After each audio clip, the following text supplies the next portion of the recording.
تعالیٰ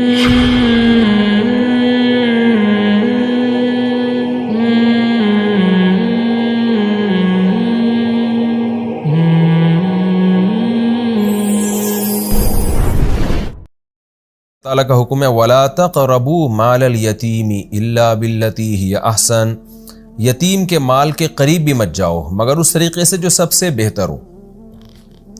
یعنی جیسے زنا کے قریب بھی مت جاؤ تو یتیم کے مال کے بھی قریب مت جاؤ. لیکن زنا میں تو یہ بتایا کہ اس کے قریب کوئی طریقہ جانے کا ہے ہی نہیں. اس میں یہ نہیں کہا کہ اس طریقے سے جو اچھا ہو، نہ کیونکہ وہ تو حرام ہے. البتہ یتیم کے مال کے قریب اس طریقے سے جا سکتے ہو جو اچھا ہے. کیا مطلب؟ اس کو محفوظ رکھنے کے لیے تم اس کا مال اپنے قبضے میں لے سکتے ہو کہ ایسا نہ ہو کہ وہ کمزور ہے اور لوگ اس کا مال کھا جائیں، تو حفاظت کی نیت سے لے سکتے ہو. اور سورہ نساء جو گزر چکی ہے اس میں اللہ نے تفصیل بتائی کہ ان یتیموں کو یہ بتاتے رہو کہ ہم نے تمہارا مال اپنے پاس بطور امانت رکھا ہے، اور جیسے ہی تم سمجھدار ہوگے ہم تمہارا مال تمہارے حوالے کر دیں گے تاکہ ان کو بدگمانی نہ ہو. تو اس نیت سے تو جا سکتے ہو ان کے مال کے قریب، ورنہ ان کے مال کو کھانا ایسے ہی حرام ہے جیسے زنا کرنا حرام ہے، اور کسی بھی بری نیت سے ان کے مال کے قریب جانا بھی بہت بڑا جرم ہے. تو بری نیت سے ان کے مال کے قریب بھی جانے کی اجازت نہیں ہے، کھانا تو دور کی بات. اور میں ان آیتوں میں بار بار بتاتا ہوں کہ یتیم کا مال کیسے کھایا جاتا تھا. قرآن میں دوسری جگہ اس کی تشریح ہے کہ وراثت میں، یعنی جب باپ کا انتقال ہوتا ہے تو بڑا بھائی چھوٹے بھائی کا یا چھوٹی بہن ہے اس کا مال کھا گیا، چاچے مامے کھا گئے، جو آج کل ہماری سوسائٹی میں ہوتا ہے کہ جو نابالغ بچے ہیں ماں کھا جاتی ہے، بعض دفعہ بیوہ عورت ہوتی ہے وہ اپنے چھوٹے یتیم بچوں کی وراثت کھا جاتی ہیں، شادی بیاہ میں اڑا دی یتیم بچوں کا مال اور مکان خرید لیا اپنے لیے. بعض دفعہ تو ایسا بھی ہوتا ہے کہ شوہر کی ڈیتھ پر عورت شادی کرتی ہے اور جو شوہر نے وراثت میں مال چھوڑا ہے جس میں اولاد کا حق ہے تو وہ مال میں پھر وہ سوتیلے باپ کو رکھ لیتی ہیں، یعنی شادی کر کے نا وہ سوتیلا مرد وہاں رہ رہا ہوتا ہے. یہ بالکل ناجائز ہے، حرام ہے، اس لیے کہ وہ وراثت کا مال ہے. آپ نے اگر اس شخص کو رکھنا ہے جس سے آپ کا دوبارہ نکاح ہوا تو آپ اس کے وارثوں کے مال میں نہیں رکھ سکتے جو پہلے جس کی میت ہوئی ہے. تو یہ ساری سوسائٹی میں خرابیاں ہیں جن کو قرآن منع کر رہا ہے ان ساری خرابیوں سے. تو نہ ماں کو اجازت ہے کہ یتیم بچوں کا مال کھائے، نہ کسی اور کو اجازت ہے. حتیٰ یبلغ اشدہ، یہاں تک کہ جب وہ اپنی بھرپور جوانی کو پہنچ جائیں، جس کی جو یعنی مطلب یہ کہ بالغ ہونے کے بعد سمجھدار بھی ہو جائیں. اور سمجھداری کی جو انتہائی عمر ہے وہ 25 سال ہے. 25 سال انتہائی عمر ہے، یعنی ایسا نہ ہو کہ لڑکا 25 سال کا یا لڑکی 25 سال کی ہو گئی پھر بھی آپ اس کا مال اس کے حوالے نہیں کر رہے کہ بچے ابھی نہ سمجھ جائیں. تو نہیں، کیونکہ پھر ظلم کا خطرہ ہے. تو اس لیے لاسٹ عمر جو فقہا نے بیان کی ہے وہ 25 ایئرز ہے کہ اگر بچے میں سمجھداری پیدا نہیں ہوئی ہے تو اینڈ جو ہے نا 25 سال تک ہے. 25 سال کے بعد آپ مزید ڈیلے نہیں کر سکتے. وَأَوْفُوا بِالْعَهْدِ، اور معاہدوں کو پورا کیا کرو. إِنَّ الْعَهْدَ كَانَ مَسْئُولًا، عہد کے بارے میں تم سے سوال کیا جائے گا. ایک سوال تو دنیا کرتی ہے یا وہ کرتا ہے جس سے تم نے ایگریمنٹ کیا، اور ایک سوال اللہ کرے گا قیامت کے دن کہ تم نے ایگریمنٹ کیوں توڑا. وَأَوْفُوا الْكَيْلَ إِذَا كِلْتُمْ، اور جب تم کیل کرو، ناپو کسی چیز کو تو پورا ناپا کرو، کسٹمر کے ساتھ دھوکہ مت کیا کرو. وزنوا بالقسطاس المستقیم، اور سیدھے پیمانے کے ساتھ تولا کرو، وزن کیا کرو کسی بھی چیز کا. یعنی اس زمانے میں کیل اور وزن ہی کے ذریعے چیزوں کو ناپا جاتا تھا. کیل میں بار بار بتا چکا ہوں، لیٹر جیسے ایک مخصوص برتن ہے نا، جیسے ایک لیٹر ہوتا ہے تو ایک مخصوص برتن میں جتنی چیز آ جائے. اس زمانے میں یہ سا اور مد یہ پیمانے تھے. تو اللہ تعالیٰ فرما رہے ہیں کہ لوگوں کے ساتھ، کسٹمر کے ساتھ دھوکہ مت کیا کرو. جب بھی کوئی چیز ناپو تولو پوری اس کے انصاف کے ساتھ اس کو دیا کرو. ذالک خیر، یہ بہتر چیز ہے. وَأَحْسَنُ تَأْوِيلًا، تعویل کا لفظ بھی میں کئی بار ڈیفائن کر چکا ہوں، ایکسپلین کر چکا ہوں. انجام کے لحاظ سے ہم تعویل کہتے ہیں نا کہ جو لفظ ہے اس کا جو معنی ہے، ہم گویا آپ جب اس میں تعویل کرتے ہیں نا تو مطلب یہ ہوتا ہے کہ اس کا جو صحیح معنی ہے اس کو آپ، اس مفہوم کو آپ بیان کر رہے ہیں، تو اس کا انجام بتا رہے ہیں کہ اس کا اصل مطلب کیا ہے. تو معال بھی انجام کو کہتے ہیں، یہاں تعویل سے مراد انجام. کہ جب آپ معاشرے میں عدل کریں گے اور کسٹمر کو دھوکہ نہیں دیں گے اور لوگوں کے ساتھ عدل و انصاف کریں گے تو اللہ فرماتے ہیں یہ بہتر ہے. بہتر ہے، خیر اس میں تفضیل ہے نا. کیا مطلب؟ اس دھوکے سے بہتر ہے. وقتی طور پر تو دھوکہ دینے میں تمہیں پروفٹ زیادہ نظر آ رہا ہے، لیکن اللہ کہتے ہیں حقیقت میں ایسا نہیں ہے، یہ زیادہ بہتر ہے. بہتر کیوں ہے؟ احسن تأویلا، انجام کے اعتبار سے اچھا ہے. انجام میں کیا ہوگا؟ لوگوں کا تم پر اعتماد بحال ہوگا، لوگ تم سے ہی کاروبار کریں گے، پھر سوسائٹی میں ظلم ختم ہوگا، سوسائٹی ایک اچھے نہج پہ چلے گی. تو ہر لحاظ سے اس کی تو جتنی بھی تفصیل بیان کی جائے کم ہے کہ انصاف کے سوسائٹی میں، معاشرے میں بالآخر اچھے ہی اثرات ظاہر ہوتے ہیں. وَلَا تَخْفُوا مَا لَيْسَ لَكَ بِهِ عِلْم. دیکھیں کیسی زبردست آیات ہیں. اللہ اپنے بھی حقوق بیان کر رہا ہے، والدین کے بھی، رشتہ داروں کے بھی، غریبوں کے بھی، مسکینوں کے بھی، اور جو سوسائٹی کے حقوق ہیں وہ بھی بیان کر رہا ہے. اسلام ایک جامع مذہب اسی وجہ سے. تو سوسائٹی میں انصاف ہونا چاہیے. اس کے لیے سوسائٹی کو صحیح نہج پہ چلانے کے لیے یہ بھی ضروری ہے کہ پروپیگنڈوں پہ یقین نہ کیا جائے، جھوٹی خبریں نہ پھیلائی جائیں. وہ خبریں جن کی آپ کو تحقیق نہیں ہے ان کو فالو نہ کریں. تبھی قرآن کہتا ہے وَلَا تَقْفُوا مَا لَيْسَ لَكَ بِهِ عِلْم. اس چیز کو فالو مت کرو جس کا تمہیں علم نہیں ہے، یعنی جس کے صحیح ہونے کی تمہارے پاس دلیل نہیں ہے. اس میں تمام باطل چیزیں جن کی ہمارے پاس کوئی مستند دلیل نہیں ہوتی اور ہم اس کو فالو کر رہے ہوتے ہیں. توہم پرستی اس میں آ گئی، تمام باطل مذہب اس میں آ گئے، بغیر دلیل کے دعوے اس میں آ گئے، اور اس میں بغیر تحقیق کے خبروں کو نشر کرنا بھی آ گیا. آپ نے کہیں خبر سنی، آپ کو نہیں پتہ ہے کہ یہ صحیح بھی ہے یا نہیں ہے، تو آپ نے فوراً وہ خبر آگے پھیلا دی. تو اس کا مطلب آپ ایک ایسی چیز کے درپے ہو گئے، ایسی چیز کے پیچھے چل پڑے جس کی خود آپ کو تحقیق نہیں ہے. تو یہ بھی بہت خطرناک عمل ہے. کیوں اللہ نے اس میں ڈرایا کس طرح سے؟ ان السمع والبصر والفؤاد کل اولئک کان عنہ مسئولا. اس لیے کہ جو کچھ تم سن رہے ہو، جو کچھ تم دیکھ رہے ہو، اور جو کچھ تمہارے دل میں خیالات گزر رہے ہیں. کیا مطلب؟ خیالات سے وسوسے مراد نہیں ہے، یعنی جو تم کچھ سننے کے بعد نظریہ بناتے ہو دل کے اندر، تو یہ تمام چیزوں کے بارے میں تم سے سوال ہوگا. غلط سنا، غلط دیکھا، اور پھر اس بیس پر تم نے دل میں غلط عقیدہ فرض کر لیا یا غلط نظریہ تم نے دل میں بٹھا لیا، تو اللہ تم سے سوال پوچھے گا کہ تمہارا اس بارے میں یہ کانسیپٹ کیوں تھا. تم دلیل میں کہو گے کہ میں نے فلاں سے سنا تھا، فلاں سے سنا تھا، تو اللہ کہے گا اس کی دلیل کیا تھی تمہارے پاس؟ آج آپ دیکھیں نا، صبح و شام جو سیاسی تبصرے ہو رہے ہوتے ہیں، سیاسی لیڈر اور ان کے کارکنان ایک دوسرے پر جو تہمتیں لگا رہے ہوتے ہیں، اپنے سیاسی لیڈر کو ایسا سمجھتے ہیں جیسے یہ امام مہدی ہے کہ اس کے خلاف کسی نے ایک حرف بھی بول دیا تو اس کی عزت کا جنازہ نکال دیتے ہیں. اور جو اپوزیشن پہ جو جتنا مرضی کوئی جھوٹے الزامات بھی لگاتا رہے نا، اس کی واہ واہ ہوتی رہتی ہے. اداروں کو بدنام کیا جاتا ہے، ملکی اداروں کو بدنام کیا جاتا ہے، ملک شخصیات کو بدنام کیا جاتا ہے، سیاستدانوں پہ کیچڑ اچھالے جاتے ہیں. اتنا کچھ غلط سلط ہو رہا ہے، اور جب آپ تحقیق میں جائیں تو پتہ چلتا ہے ان کے پاس دلیل کچھ نہیں ہے. فلاں سے سنا، فلاں سے سنا، فلاں سے سنا. مجھ سے ایک صاحب ملنے کے لیے آیا اور کسی لیڈر کے بارے میں کہنے لگے وہ اس نے اتنی کرپشن کی ہے اور یہ کیا اور وہ کیا ہے اور پتہ نہیں اتنے کروڑوں کے پلاٹ ہیں اس کے پاس. تو میں نے کہا یہ آپ نے کہاں سے سنا ہے؟ اور یہ کہا کہ اس نے بیرون ملک اتنی جائیداد بنا لی ہے. میں نے کہا یہ آپ کے پاس رپورٹ کہاں سے آئی ہے؟ پھر میں نے ان سے کہا کہ میں جس کی آپ بات کر رہے ہو میں اس کی حمایت نہیں کر رہا، ہو سکتا ہے اس سے ڈبل جائیداد بنائی ہو، لیکن آپ کے پاس کیا رپورٹ ہے؟ تو انہوں نے جو بتایا کہ فلاں سے سنا فلاں، میں نے کہا ہو سکتا ہے وہ جھوٹ بول رہے ہوں، ان کے تو دشمنی ہے اس سے. وہ تو اب جب سیاسی اختلاف ہوتا ہے تو فریق مخالف کو جتنا بدنام کرنے کی کوشش کی جا سکتی ہے، کم سمجھا جاتا ہے اس کو ہماری سوسائٹی میں. تو بھائی نا عقیدت میں ایسے اندھے ہو جایا کریں کہ اگر آپ کو کوئی اچھا لگ رہا ہے تو بس اچھا سمجھیں اس کو، اتنا نہ کہ اگر کوئی اس پر عیب، اس کے پر اعتراض کرتا ہے اور اس پہ جو ہے نا اس کو کسی خرابی کو ہائی لائٹ کرتا ہے تو آپ ایک دم ایسے منہ سے جھاگ نکلنا شروع ہو جاتا ہے کہ جیسے اس نے امام مہدی پر اعتراض کر دیا ہے. لیکن دوسرے اور آپ اس کو کہتے ہیں بغیر دلیل، لیکن جب آپ دوسرے پہ طنز کرتے ہیں، دوسرے پہ الزامات لگاتے ہیں، تو آپ کا بھی وہی طریقہ ہوتا ہے جو سامنے والے کا تھا.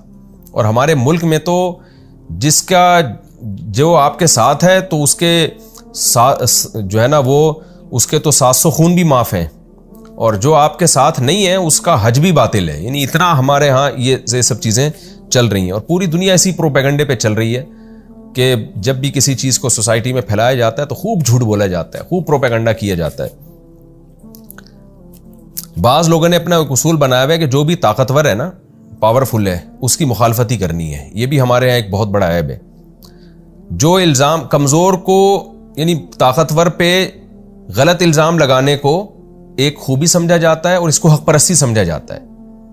تو اسلام میں یہ نہیں ہے کہ طاقتور ہے یا کمزور ہے. اسلام میں کہ جو آپ الزام لگا رہے ہیں اس الزام کی آپ کے پاس کوئی مضبوط دلیل ہے یا نہیں ہے. اگر ہے تو طاقتور ہو یا کمزور ہو, دونوں کو بلا بلا کہا جائے گا. اور اگر آپ کے پاس مضبوط دلیل نہیں ہے تو بھائی چاہے طاقتور ہو یا کمزور ہو, کسی کو بھی آپ برا نہیں کہہ سکتے.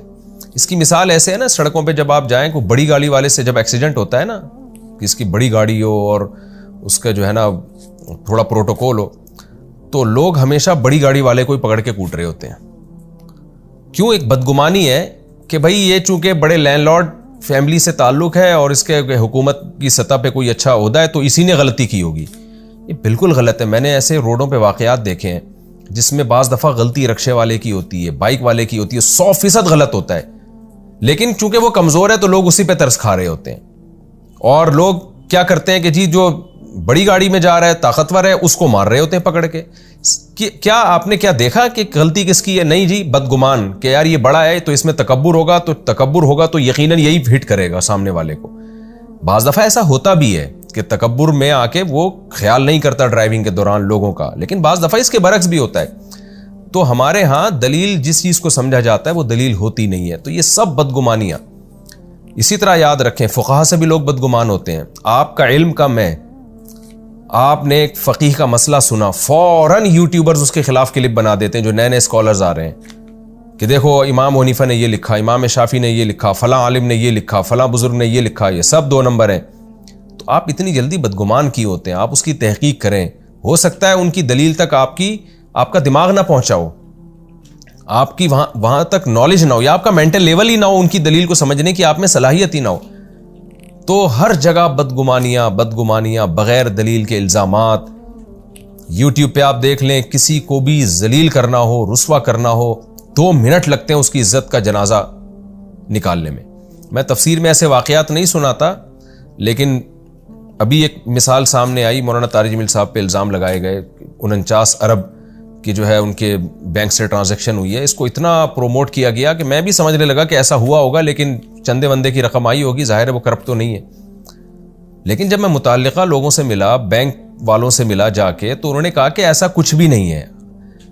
تو میرا خیال یہ تھا کہ FBI والوں نے غلط نوٹس بھیجا ہے, تو انہوں نے بتایا کہ FBI نے بھی کوئی نوٹس نہیں بھیجا. آپ دیکھیں کچھ بھی جب صحیح ذرائع سے آپ تحقیق کرتے ہیں نا تو کچھ بھی نہیں نکلتا, لیکن پروپیگنڈا ایسے ہو جاتا ہے. مفتی نعیم صاحب رحمت اللہ علیہ جب ان کا انتقال ہوا تو ان کے بیٹوں پر یہ تہمتیں لگی, الزام لگا اربوں روپے کا. جب میں نے جا کے ان کے پرسنلی ملا, یا میں تو بینک مینیجر سے بھی ملا, تو انہوں نے بھی کہا کچھ بھی نہیں ہے, اتنے پیسے ہی نہیں ان کے اکاؤنٹ میں پڑے ہوئے. لیکن آپ میڈیا پہ خبریں دیکھیں کیسی چل رہی ہیں اور لوگ تبصرے کر رہے ہیں. تو میں لوگوں کے شخصی واقعات اس تفسیر کے لیکچر میں نہیں بتاتا, لیکن یہاں میں آپ سے بتا رہا ہوں کہ ہم اپنی موت خود ہی مر جائیں گے. اور اسی طرح یاد رکھو غیر مسلم کے بارے میں بھی بدگمانی جائز نہیں ہے جب تک آپ کے پاس دلیل نہ ہو. بعض دفعہ ہر چیز امریکہ کے کھاتے میں ڈالی جا رہی ہوتی ہے, بعض دفعہ ہر چیز غیر مسلموں کے کھاتے میں ڈالی جا رہی ہوتی ہے. اصل میں یہ ان کو پروموٹ کر رہے ہیں, اصل میں یہ نہیں چاہتے. بعض دفعہ وہ ان کو اس سے کوئی غرض ہی نہیں ہوتا, ہم ہی نہیں چاہ رہے ہوتے ترقی کرنا. تو ان آیات کا خلاصہ یہی ہے کہ لا تقف ما لیس لک بہ علم, جس کی تمہارے پاس مضبوط دلیل نہ ہو اس کے پیچھے مت چلو, اس کو فالو مت کرو. کیوں؟ ان السمع والبصر والفؤاد, تم سے تمہارے اعضاء کے بارے میں سوال کیا جائے گا. بغیر تحقیق کے بات کان لگا کے تم نے سنی کیوں؟ جب تمہیں پتہ ہے یہ اس بات کا اہل ہی نہیں ہے تو سنتے کیوں ہو؟ اور ایسی چیز دیکھتے کیوں ہو جس کے بارے میں تمہیں خود یقین نہیں ہے کہ یہ جو میں دیکھ رہا ہوں یہ حقیقت میں ایسے ہے یا نہیں ہے؟ اور اس سن اور دیکھنے کے بعد پھر تم دل میں غلط عقیدے کیوں بناتے ہو, غلط کانسیپٹ کیوں بنا دیتے ہو؟ تو جب تک ہمارے پاس کسی بات کی کوئی دلیل نہ ہو تو ہم اس وقت تک اس کو فالو نہیں کر سکتے. اچھا, اس آیت کا بعض لوگوں نے غلط مفہوم بھی بیان کیا. ہر آدمی, میں نے بتایا نا, فرقہ پرست لوگ قرآن کی آیتوں کو غلط جگہ پھیرتے ہیں. بعض لوگوں نے کہا کہ دیکھو جو لوگ مجتہدین کو فالو کرتے ہیں ان کے پاس بھی تو مسئلے کی دلیل نہیں ہوتی, صرف اس بیس پہ فالو کر رہے ہوتے ہیں کہ فلاں عالم کا قول ہے. تو خوب سمجھ لیں, فاسألوا اہل الذکر ان کنتم لا تعلمون. قرآن کا حکم ہے اگر تمہارے پاس علم نہیں ہے تو پھر تم علماء سے پوچھو. کیونکہ ہر چیز کا ہر ایک کے پاس علم نہیں ہوتا. تو ایسی صورت میں دلیل عالم، ایک عامی آدمی کے لیے عالم کا قول ہی دلیل ہوگا. جیسے آپ نے میڈیکل سائنس کا علم حاصل نہیں کیا تو ڈاکٹر سے آپ پوچھیں گے، تو یہ چیز اندھی تقلید نہیں کہلائے گی. یہ تو قرآن کا حکم ہے کہ جس چیز کا علم نہیں ہے تو اہل علم سے پوچھو. میڈیکل سائنس کا علم نہیں ہے تو ڈاکٹر جو کہے گا اس کو ماننا پڑے گا. تو یہ اس میں داخل نہیں ہے کہ لا تقف ما لیس لک بہ علم، بلکہ یہ اس میں داخل ہے کہ تمہارے پاس علم ہے. علم کیا ہے کہ عقل بھی یہ کہتی ہے، علم بھی یہ کہتا ہے کہ جو جس فیلڈ کا ماہر ہوتا ہے اس کو فالو کیا جاتا ہے. تو اس میں فقہا کو فالو کرنا یہ اس آیت کے تحت داخل ہے. یہ بغیر دلیل کے کسی کو فالو کرنا نہیں ہے، بلکہ جس کے عالم اور مجتہد ہونے پر دلیل قائم ہو چکی ہے، اور وہ دلیل ہے اجماع امت. جیسے امام بخاری نے کہہ دیا کہ یہ تمام احادیث میں صحیح لے کر آیا ہوں، تو امت نے مان لیا. کیوں؟ ہمارے پاس امام بخاری کے برحق ہونے کی دلیل ہے. وہ دلیل کیا ہے کہ اجماع ہے کہ پوری امت نے ان کو مانا ہے، ان کے محدث ہونے کو تسلیم کیا، علم حدیث میں ان کے کمال کو تسلیم کیا. تو ایسے ہی مجتہدین کہ اجتہادی صلاحیتیں اور ان کے کامل علم کو پوری امت نے مانا ہے. تو اب اگر کوئی ان کو فالو کرتا ہے تو دلیل ہی کو فالو کرنا کہلائے گا. مصنف ابن ابی شیبہ اور مصنف عبدالرزاق اور دیگر حدیث کی کتابوں میں صحابہ کرام تابعین کے بہت کثرت سے ایسے فتوے موجود ہیں جن میں ان سے فتویٰ لیا گیا، انہوں نے دلیل نہیں دی بلکہ بس فتویٰ دے دیا کہ یہ جائز ہے یہ ناجائز ہے. تو ظاہر ہے اس کو ہم اندھی تقلید نہیں کہہ سکتے. وجہ اس کی ہے کہ صحابی رسول کی بات پر عمل کر رہے ہیں نا ایک شخص، اور صحابی بھی وہ جو نبی کے پاس انہوں نے اتنا ٹائم گزارا ہو. تو ایسے بہت سارے فتوے ہمیں ملتے ہیں حدیث کی کتابوں میں کہ ایک تابعی آئے اور صحابی رسول سے مسئلہ معلوم کیا، انہوں نے جواب دے دیا. تو اب اس کو ہم یہ نہیں کہیں گے وہ بغیر دلیل کے کسی بات کو مان رہے ہیں. بھائی بغیر دلیل کے نہیں مان رہے، ایک ایسے شخص کی بات کو مان رہے ہیں جس کا برحق ہونا دلیل سے ثابت ہے. تو ایسے کی بات کو ماننا دلیل ہی کو فالو کرنا کہلاتا ہے. جیسے کہ حدیث میں آتا ہے انما شفاء العی السؤال، عاجز کی جو شفا ہے نا وہ سوال میں ہے. جو علم سے، جس کے بعد خود علم نہیں ہے تو وہ سوال کرے گا تو جو اسے جواب ملے وہی اس کو اسی میں شفا ملے گی.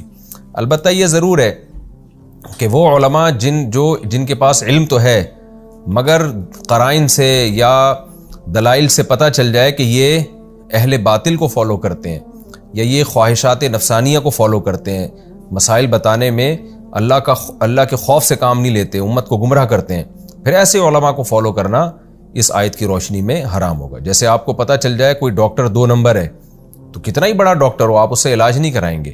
تو عالم بھی ہو باعمل بھی ہو. باعمل کا مطلب اس میں اللہ کا اتنا خوف ہو کہ وہ لوگوں کو میں غلط بیانی سے کام نہ لیتا ہو.